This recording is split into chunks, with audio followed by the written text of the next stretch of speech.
This podcast is produced by OnPod, a video content studio near you. We are here in the studio today with Julie. Welcome, Julie. Mm-hmm. Welcome, Matt. Thank you. Awesome. Thank you. We're so glad to have you here. And we're going to jump right into the questions if that's okay. Let's go. Awesome. So first question is, what does being a generalist mean in the business world today? Thank you. And so generalist, as we talked about before, there's a bit of a negative connotation, but I do think that is completely changing. Mm-hmm. There is a superpower to it, and a lot of people are kind of promoting that, including myself. So if you think about verticals, right? That's how our education system or organizational systems are about, you either have a function, you do a marketing, you do an ops, you do a finance, etc. And so, but there are some people that like to cut across horizontally. So the other analogy is some people go deep and some people go wide. So the generalist is the horizontal, the wide, the broad type that like to cut across all the different domains and find the gaps, find the bridges across all those knowledge. Because specialists will create knowledge trenches. Right. And so who is kind of sewing those trenches together, or as I said, the bridge. So they're the big picture thinker. And so that's what the generalist superpower is really connecting all these verticals. And that could be multiple specialties into next steps, a solution, solving the problem. They're just helping tap into that knowledge to move forward. Awesome. I've heard in my marketing career, you can be a T-shaped marketer or you can be a straight line, right? And that's, you want to have maybe some specialty in one thing that might help you, but I honestly can confer that I am a generalist. I identify as a generalist. And since I have had access to things like large language models, I'm able to quickly get the specificity that I need to be able to action as a generalist. And I see 100% when you're saying superpower that I acknowledge that completely and feel that. And I think others that are specialists are almost in the opposite side of things because they go, I know all the things already. I don't want to ask a large language model. Fair enough. Yeah. And I'd love to address something there about the T-shape. There is a misunderstanding that generalists just cut across. And that's how it's described for sense making of it. But they do have a specialty. They have spent years. They do have degrees. They have expertise in a certain domain. They just didn't keep digging, right? And so, and that often could be one or two domains that they do have general high-level impactful skills in. And so you're right. Sometimes people just assume that there's not like that T-shape or pie shape. There is a high level of skills there and expertise. And then, I love that you refer the large language model because they're often saying that AI is the specialist that needs its generalist. Right. So there's a lot of talk about creating more generalists because they know how to ask those good questions. Yeah. Awesome. Thank you. Thank you for validating things I feel already. And so the next question I think we can ask is, why is critical thinking so important for leaders today? Why do they need to do that? The bullshit meter? Yeah, sure. Okay, I love that. Yes. So, if you don't have good critical thinking skills, you are, fake news, BS is all like a possibility for you in a sense. So critical thinking is taking all that noise and trying to find those important data points and knowing which one you're going to put in your bucket, right? And then once you have these data points, then you're trying to action something. So you're trying to either solve a problem or you're trying to make a decision or you're trying to like mitigate risks. But what data points are you using to take those steps? So the critical thinking is kind of taking this lots of noise and data, realizing what you're going to take and then making something useful out of these data points for a next step. So that's the critical thinking piece. Now, why is that important for leaders? Is that obvious in some ways that, of course, there's so much noise. And I do see that decision-making, I argue a lot of like asking leaders, what's your decision-making structure? What's your complex decision-making structure? People might easily decide what they're having for dinner and they might use pro cons or whatever it is, but that is not good enough for a complex situation with multiple stakeholders.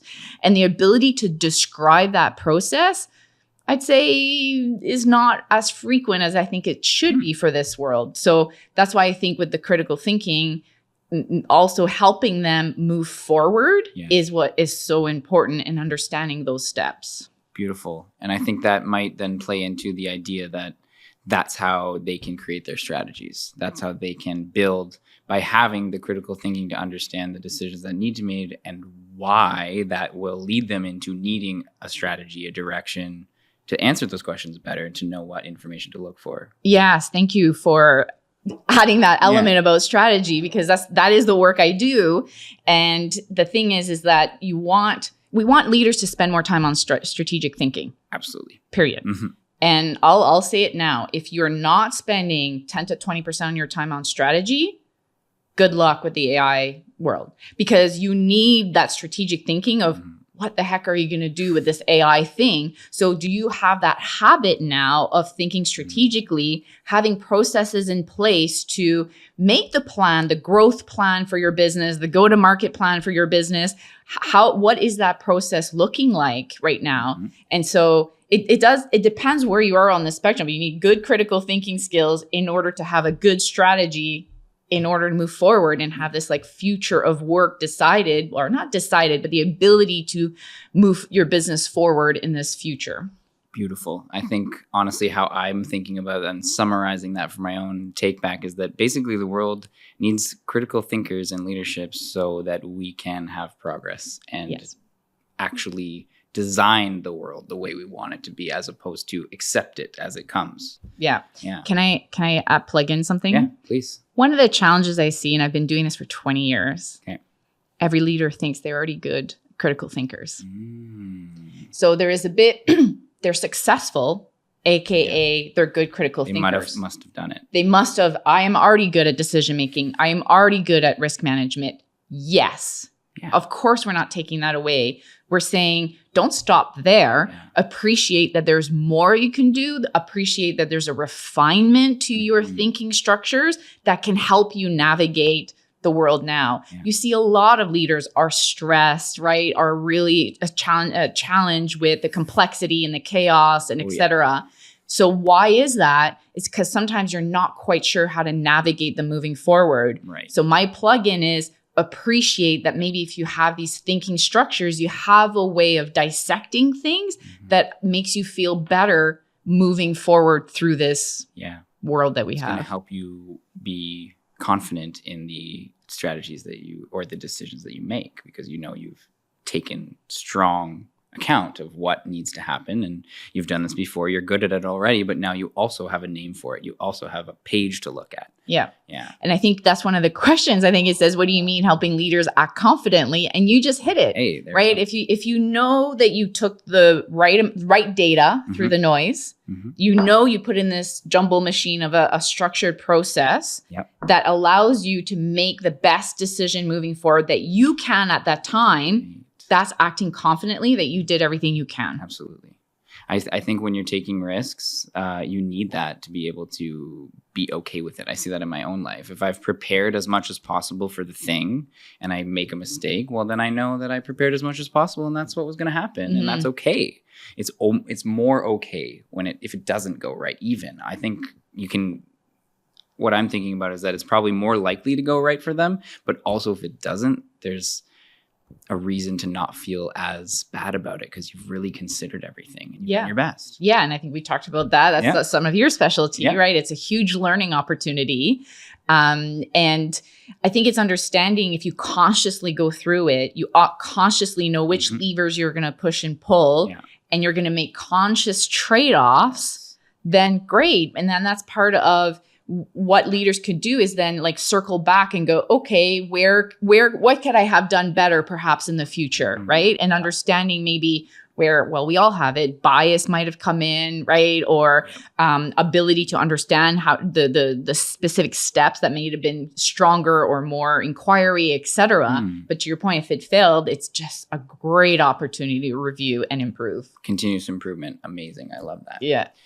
So when everything does feel complex, I want to ask this question, but for teams, where do they start? Because I think you were talking about some of the increased change, the more need for decisions means there's just that it's so complex and it's getting more complex. So I think there's a element of, oh, I'm frozen. I don't know which direction to pick. So how can teams just get started so that, it maybe isn't so daunting to keep moving? I think going back a bit to that critical thinking piece, but in the sense of what do we know and what are we assuming? And what do we know as a team? And where are the assumptions? And I know that's broad, but the idea is people are moving forward and making tons of micro and macro decisions based on data and based on assumptions. And you need to move forward with assumptions. That is part of life. But I think sometimes there's not an alignment on assumptions among a team, which causes a bit of that friction, right? And so when people are seeing the world differently, as we all would, I think that's part of the challenge of dissecting this complexity. So if everybody, imagine, nobody could see the studio, but we got a beautiful mural. Yes, we do. If everybody saw the same mural, saw the same data and said, yes, that is the data we have. This is what we know. This is what we're not quite sure of. We think it's this way, but we haven't proved it. Right. The minute you have that team aligned, that's the first step in order to now take your Lego blocks, so to speak, and say, what if we built them differently? But the challenge I see is people are not confirming those blocks that they have. And so that's where it gets really messy moving forward. So I always say visible thinking is underappreciated. So make everybody's thinking visible. And that way everybody's data points is clear. Everybody, what they're working on is aligned. That is the best opportunity for you to move forward. And that's where a lot of the strategic plans start from, right? You start with that environmental scan. What do we know? What are we making assumptions? Like you start kind of having that viewpoint first as that baseline. Then you start having hopes and aspirations and plans for the future, but it's got to be based on a team aligned. The most powerful thing I've seen working with teams is then when we go through this exercise, you realize they had been functioning with lots of different assumptions. Like, I thought we were going to be going left a little bit. I thought we were slight right. And you're like, no, right? See, like get agreement here. So I think that's the first thing I would say for a team to navigate the complexity. Yeah, I can absolutely agree with that and can provide even some evidence in my own career. I worked at Deloitte and we had a place called the greenhouse. And the greenhouse did not grow plants. It was for adaptive challenges was what we called them. And so adaptive challenges faced by large corporations. What does the C-suite team think about this one question, and who from their entire organization needs to be in the room to address that one question, to align on that one question? And I always saw everyone come in at the beginning of the session, and I was designing these as like, here, we're going to do like team building exercises. We're going to do all kinds of stuff. Even lunch there's a purpose to understanding. And every time, we know exactly. We already understand each other. We don't even need to be here. Why? And by, I don't know, 9:30 a.m., everyone's like, do we even know who we are? But by 4, they feel they're backwards. Right? Yeah. Do we even know who we are anymore? What's happening? Like, do we work here? What are we doing? What is the vision of this? That's not what we were talking about. But what is the vision now? But by 4 p.m., and you could see them. Like I literally had people. CEOs drawing like they were at a restaurant and they were a kid with crayons drawing the vision on a paper.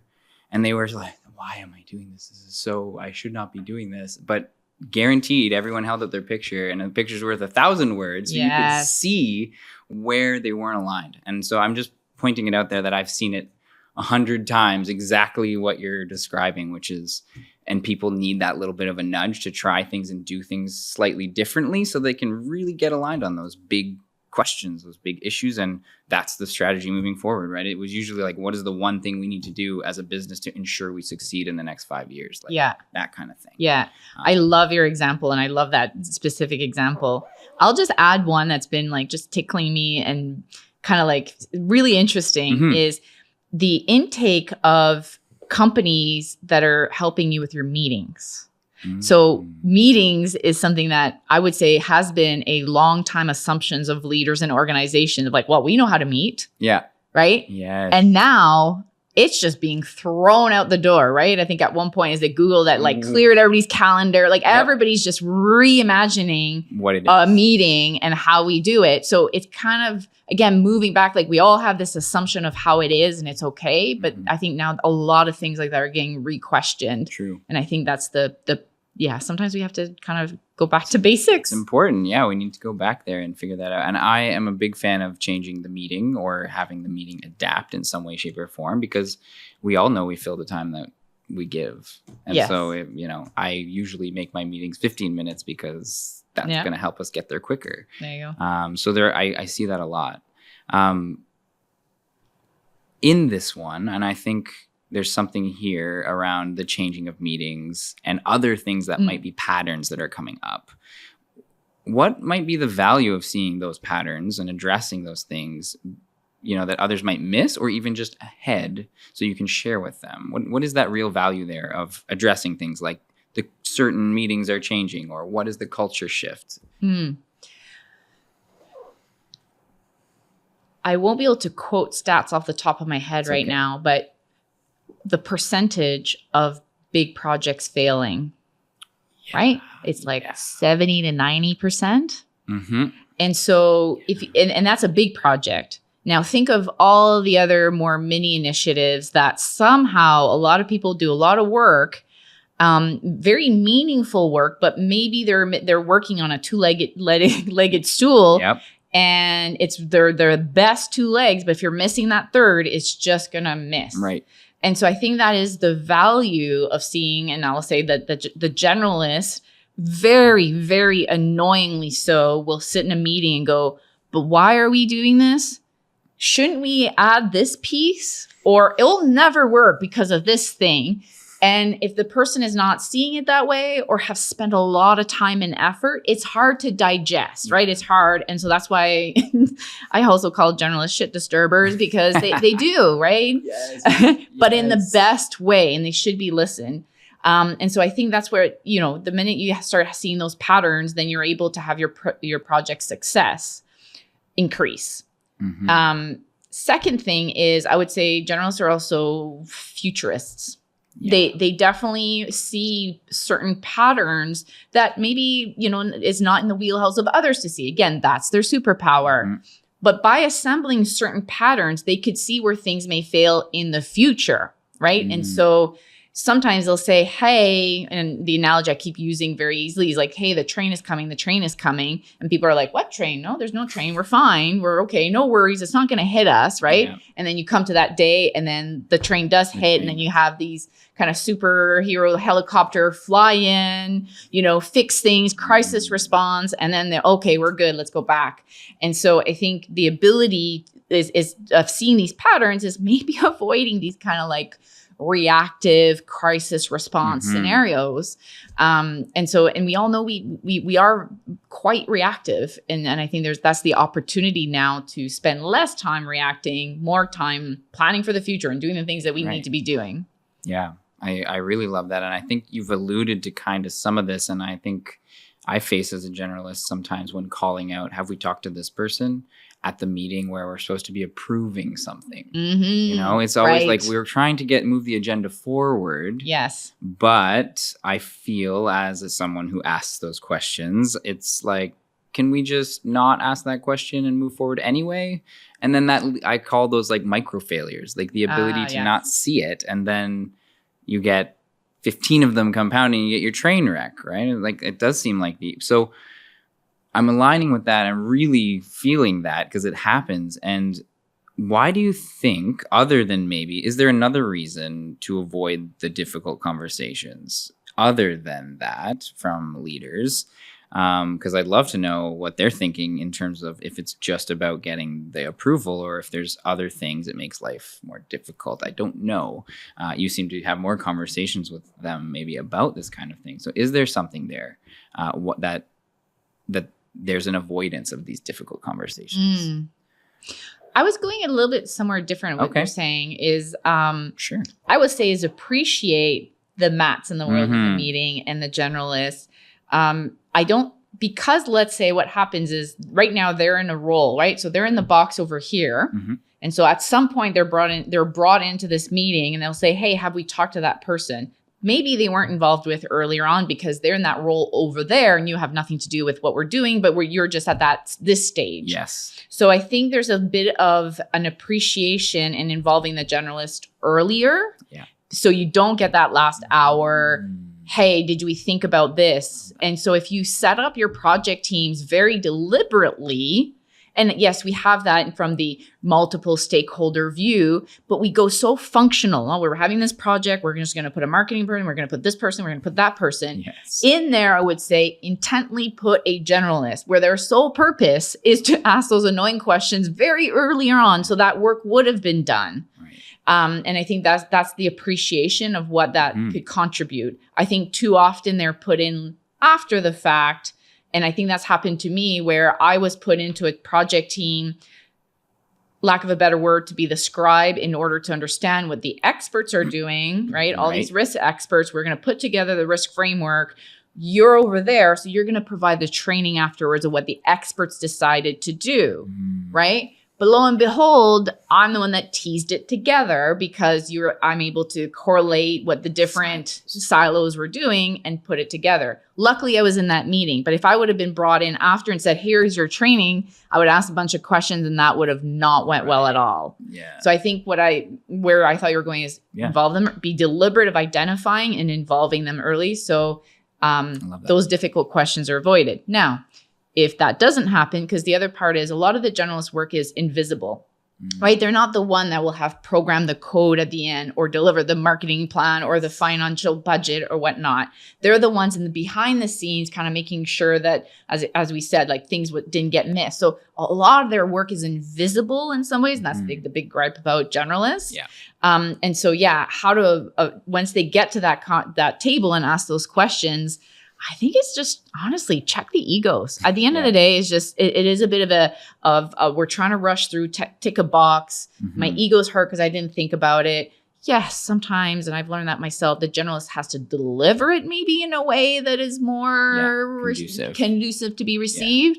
But the other part is, tell us more, Matt. Why did you say that? And just stay curious a minute or two longer as to why the generalist is saying that. Perfect. That's awesome because the question for me actually was kind of backwards in the sense that I wanted you to provide solutions for how I could solve it, and you did. So thank you. Instead of saying, why did they avoid it? Well, now that would just lead me to a solution. You provided me the solution right away. So thanks for making that jump for me because now I can go do that. Okay. I think what is something, and this is like maybe just straight out of your expertise on helping leaders, what's something that most leadership books that try to address, how to be a good leader that they miss? I know there's a lot of books, but and the worst part, I read a lot of nonfiction books on leaders. One of the things I've been on lately is two things I'll say. I want to say there's appreciating the context. And I think we need to, like a lot of leadership books just give you a formula, and the ability to apply it in a specific context, I think is important. And you need who is helping you do that. Okay. The other part, and I would say this is about conferences or books or et cetera, is the hard truth, the real truths, not the vanilla truths. Yep. I think for human reasons, we like to kind of portray, this was the challenge and this is how we solved it. And I'm not sure there's a realistic appreciation of the pain or how hard it is or what's going on through that. I'm not sure how you do that, but you read and you think like, okay, well, there'll be a little blip and the team will dysfunction for a little bit. But if I just have a few hard conversations, we will all trust each other moving forward. Yes, there's an appreciation that it's more than just that, but I think there's a lot more than that. But leadership books are meant to sell a solution that it will work. Right. That there's a risk all the time and that it's complex and it's gonna be more complex than the example. It always is, but they're giving you some steps. There's gonna be steps in between. And we're maybe not acknowledging that. Every system is only so good as how well they can describe reality, right? So maybe that's where it's missing, is we need to go deeper and we need to be more honest. Yeah. I'll plug into that. That's please. A really good one that you just fed me. The systems. Like, I'm obviously generalists often work in systems. I think we need definitely more kind of systems thinking and connecting, right? That's how we're going to solve their problems. That's how generalists can help, because they naturally see it that way. Sometimes it's really annoying to see that way because people just want to solve their thing. And sometimes you just need to solve for that thing, but you need to have the tentacles or the hooks and the others. And I think sometimes you provide a solution in a book.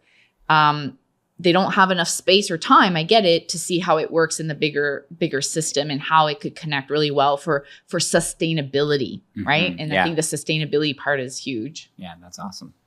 And so I think this one might be a quick hit. I'm not sure. But what's one exercise or one tool that you would recommend for leaders trying to gain some strategic thinking, some more ability to strategically think?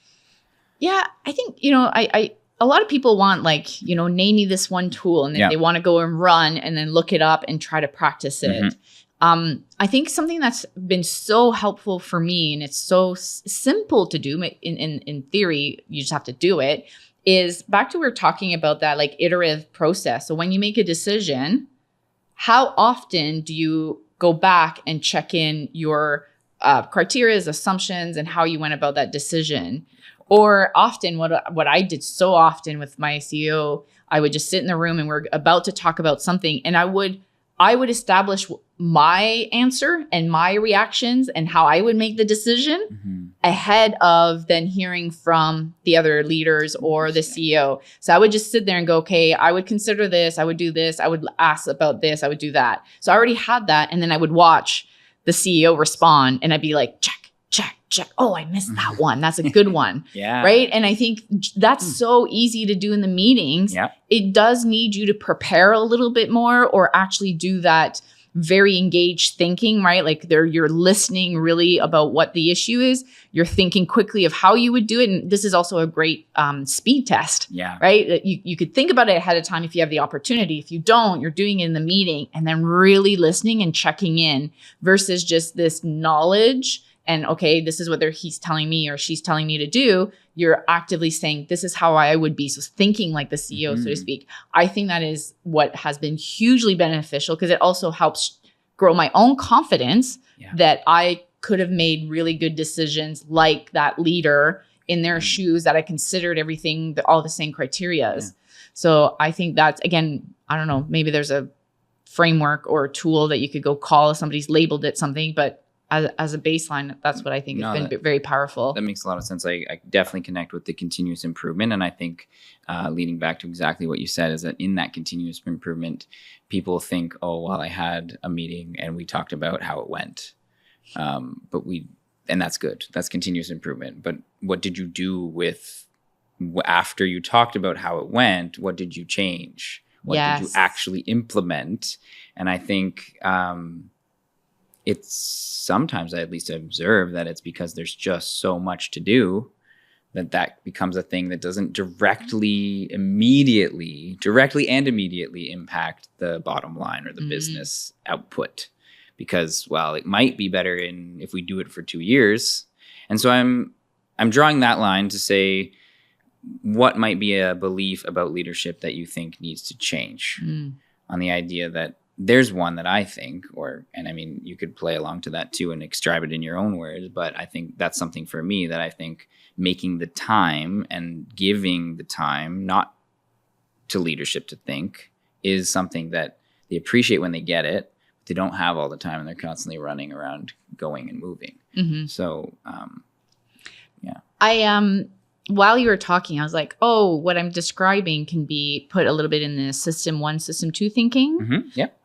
So to provide this, Daniel Kahneman did research on how people think. And then there's a system 1 that is this automatic response. You know the answer, right? Like 1 + 1 is 2. You know it very quickly. Then there's the system 2 that if I say 18 times 32, you start slowing down because you need a structured process to answer that. So anything in the complex world has you slow down and has you say, how am I going to answer that? I need a structure or, decision making. I need a decision matrix or some sort of analogy in order to help make that decision.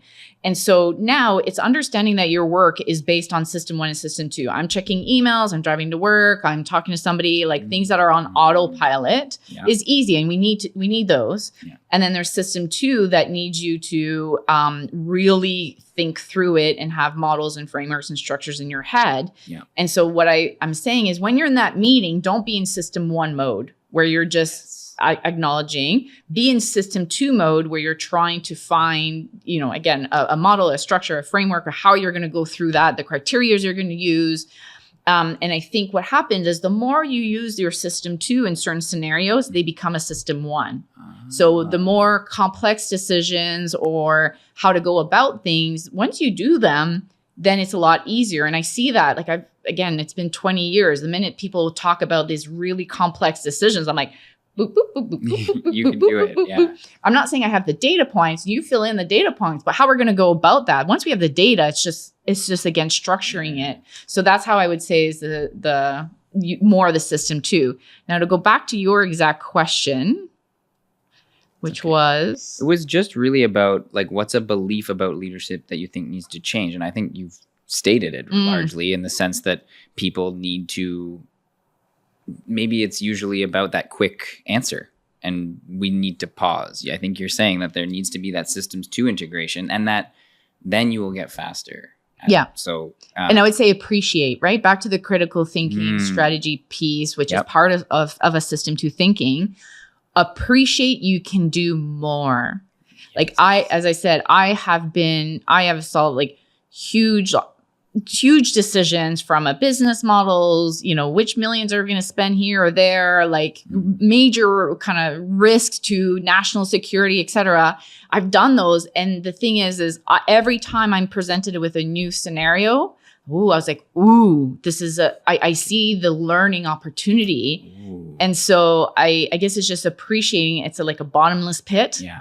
And so therefore I want leaders to acknowledge that and find, it doesn't have to be 1 day course training. It's not that. It's these iterative cycles that you could, as you do the work, you could scaffold it and attach ons of understanding your structure and how you're going about it and criteria, et cetera. I definitely see that. And then the need for, leadership when they get there, I find often if you're on a board, I'm on boards and you're expected to be there because you know things and have done things. So it's very hard to say, well, I don't know that thing. It's very hard for people to do that, right? Thank you for hitting me right here. Yeah. Because yes, it's been really hard for me to get on a board because they're but they go vertical. What expertise do you have in fundraising? What expertise do you have in this domain? What expertise do you have? I'm like, okay, so unless I go into my specific area of expertise, like operations, strategy, HR, other than that, they say no. I was like, but appreciating that how we're going to go move the board, make decisions and how to go about the work. I roll up my sleeves and we're huge, fast learners. That's a big part of the bonuses of generalists. They always select based on verticals and not horizontals. I hear you so much. Yes, because I'm also not necessarily, I'm a generalist, but marketing might be my T, if that makes sense. Because I just spent a lot of time doing it. So often people will say, well, you could be on the board if you want to be that marketing if you person. play that but role. I don't want to be that.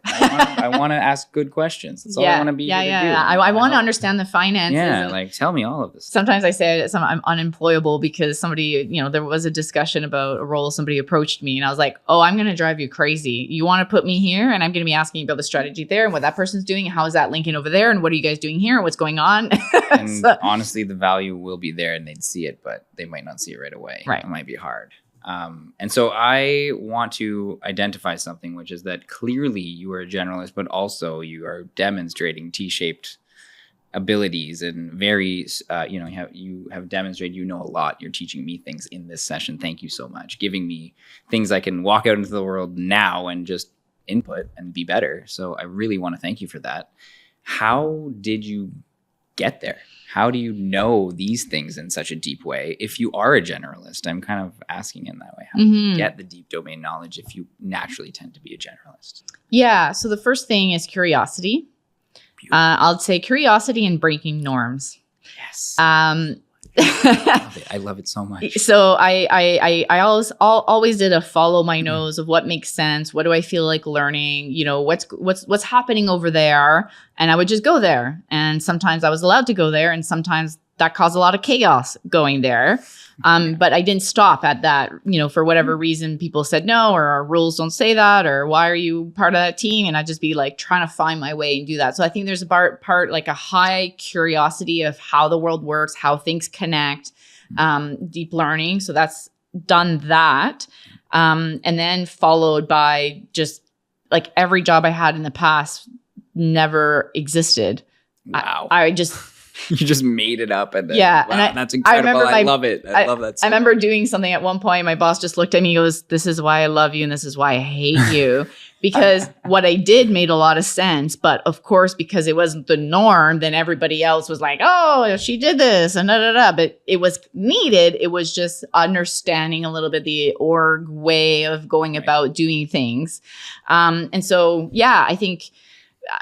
Yeah, a lot of people ask, what's your 5-year plan? You know, earlier on people asked, I never had a 5-year plan, but I just trusted that I was always moving forward, chunking things, making sense of things. And yeah, I think I woke up, 10 different roles later and, understanding of how I think. And I did a lot, obviously the critical thinking, I did the training, and I'm a trainer and, coaching, et cetera.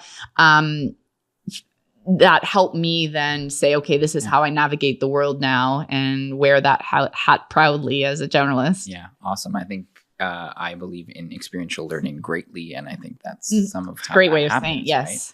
Right?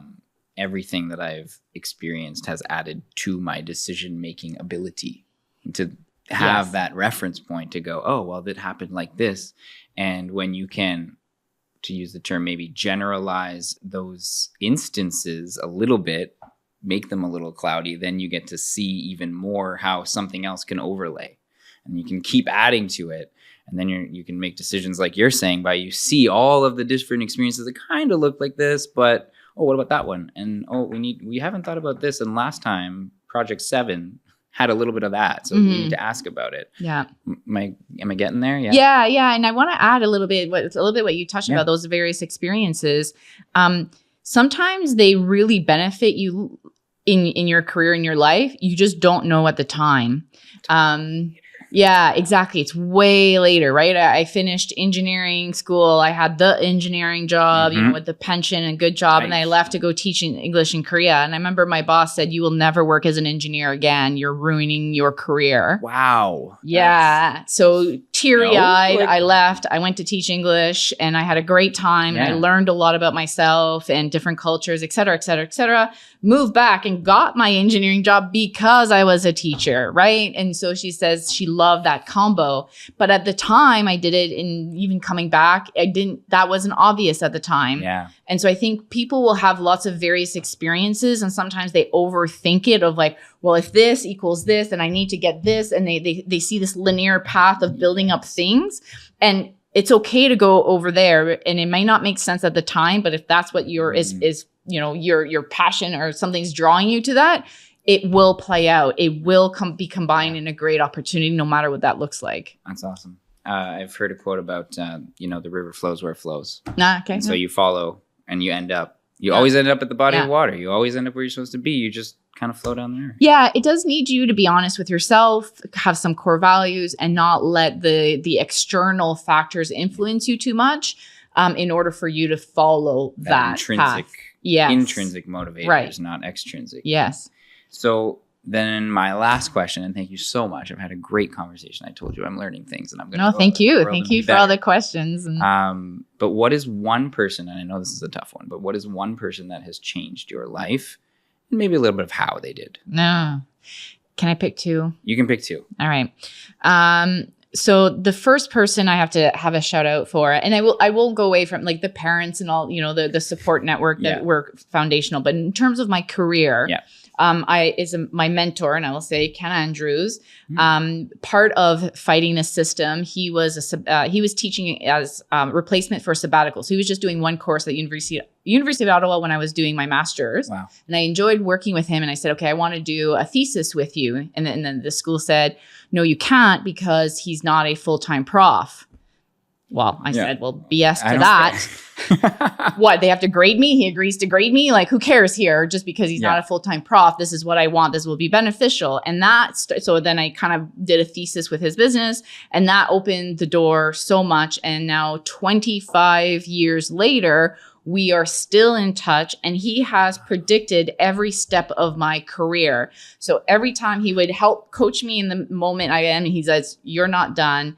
And he predicted some of the issues I would have in terms of like, you're solving problem C when people are on problem A, you're going to have to wait for people to get along with you. You're going to have to communicate. You're going to have to be patient. So he called me out on my advantages, but the disadvantage I would see in the workplace. Yeah. And every step he's provided me such guidance and wisdom. And so I have to call him out and really appreciate till this day. He is supporting me now, my business, etc. The second person I want to call out is my past CEO. So I had been working in this organization at this point, probably had been 10, 12 years. And I started working closer to the CEO. And you know, when somebody just sees you for the value that you bring. Yeah. So in the past, I had these roles and had to play within these roles, and I would get in trouble when I tried to move out of my role. It was kind of like, I thank you, but I don't, that's challenging. Whereas he just said he would give me a challenge and I would crush that challenge, and he'd be like, okay, great. And he just started piling on, and he started playing the tentacles with me and saying, go here, help me here, do this. And so very quickly I became his, strategic advisor and his confidant and everything, which was amazing. And he also trusted me because he wanted to change the leadership of the organization. And so he was like, just breaking the barriers for me. He's like, go, do that. And so those are two people I would say, in some ways, I want to say also male allyship about helping me grow my career. So those are two that I would like to call out. That's beautiful. And I take away from that number one, mentorship is hugely important to anyone. Get yourself a mentor. It is life-changing from anyone who I've talked to. Yes. If you find the right one for you. Yes. When you find the right one for you. I agree with that as well. And then the last part about being seen, and being allowed, I'm doing a master's right now in MBA, and I studied servant leadership. And it sounds like you had someone who was, dialing in on that because they saw what you needed and how the company could be leveraged with that. And they got out of your way. Yeah. And they were there to help you do that. Yeah. And it's funny because my mentor always said, all the bosses I had, he says, you need to find somebody that's going to harness your energy, point you in the right direction, and let you go. Mm-hmm. Anybody that's trying to not do that or point you somewhere else, it's just going to be challenging. And that's where sometimes you butt heads. Yep. And so when I found that person that just kind of wheeled me and said go, and that's the beauty and the magic that happens. Well, I am so glad they did, because now you're here meeting with me, and all of the things that we've experienced have led to this moment now. And I really appreciate it. So thank you, Matt. Thank you for your great questions. Thank you for having me. Of course.